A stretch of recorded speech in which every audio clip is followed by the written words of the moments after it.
Hi, so I'll be looking at chapter 8 of Mindsets by Carol Dweck. This chapter is titled Changing Mindsets. And in this chapter, the author talks about the nature of change and how it's difficult, but also something necessary. And she also kind of reviews and combines and puts everything we've talked about and discussed in the book into a chapter and how it can be applied, how you can change, how the growth mindset can be achieved, kind of just to give you an idea of that it is possible to go from fixed mindset to growth mindset, that it is possible to change. And yeah, so she goes over that and how the impacts of the growth mindset and the fixed mindset and how that changes and how that change can happen and how that can change can impact your life and how it can either make it maybe not even make your life better, but just make it different and more fulfilling. And she also goes over the journey of how tips she has on how you can go from fixed mindset to growth mindset. And in those journeys, she has the 4 steps. The first is to embrace the fixed mindset. So to take that fixed mindset and say, okay, this is how things are. This is how I've been doing things. This is what it is right now. And then she said also evaluate and be aware and just have awareness of when your mindset triggers, when that fixed mindset comes out, when what causes that fixed mindset to happen versus a growth mindset, because you can have growth mindset in some areas and fixed in others. So what triggers that fixed mindset?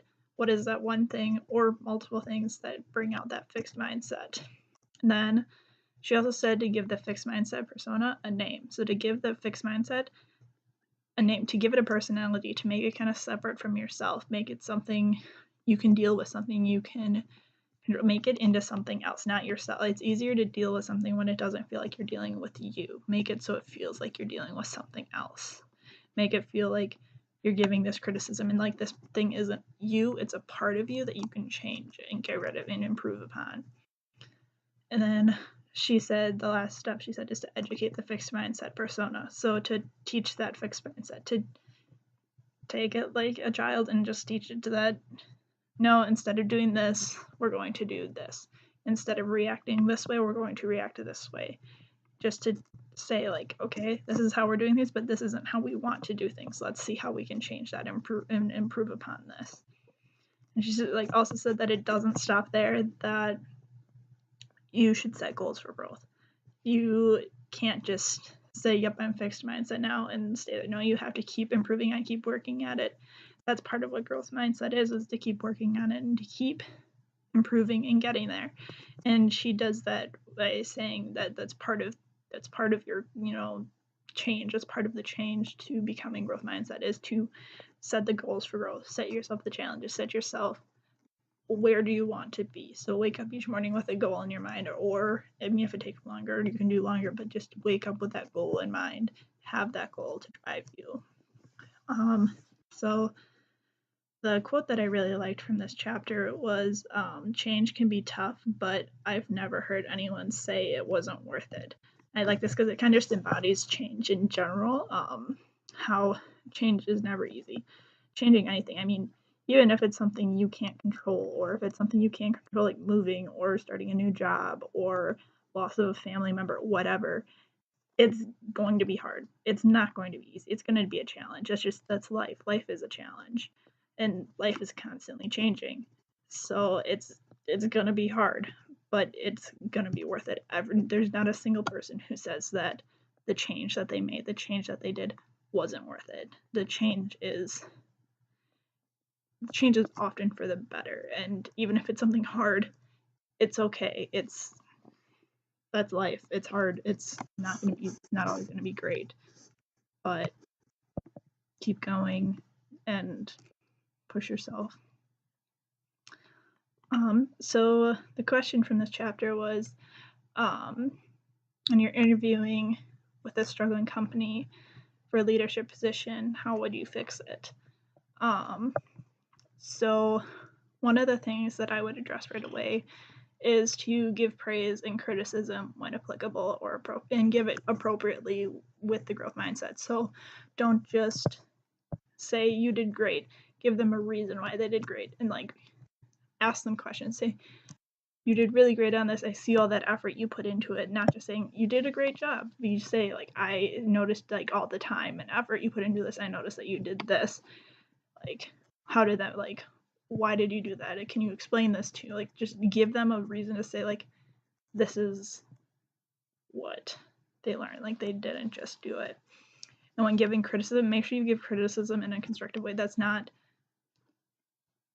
you have to give criticism in a way that just makes people understand. Like, you can't just basically yell at people. You have to give criticism in a way that helps them understand that you see what they did and that they tried, but that it's not exactly what you're looking for. Then I would also find a way to invest in their growth and learning and not just their success. So finding a way to show them that you're invested in their growth and learning and not just success they bring to the company. Make sure you show them that this is, their success isn't make it or break it. That yes, it's good to have success. You want the success. You need the success. But that's not the only reason they're there. They're there to grow and to learn, and you're there to help them do that. And I would allow for failure. Let people try it. Let people have their freedom. Allow them a little freedom. Encourage them to experiment. And if they fail, don't automatically get mad at them. Give them the constructive criticism. Give them something to go off of, and let them keep trying. As long as they don't fail the same way twice, you don't have a problem. If they're failing the same way multiple times, then yeah, that's a problem.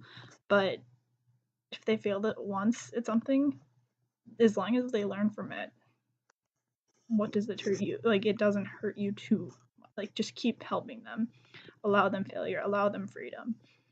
And then I'd also help them connect by like working in teams or doing bonding activities, just something to make them have that connection to the workplace and to their coworkers, and something to just say like, hey, we appreciate you, we appreciate all you do, and we want this to feel like a family, not just a workplace, not just somewhere you come to make money. And I would also just work to get them engaged with the company and coworkers, which would again be working in teams, bonding activities, whether it be having a company, something to get them engaged, something to get them to say like, I'm proud to be part of this company, I'm proud to be part of this, and I'm happy where I am. But that's all I have for you, so thanks.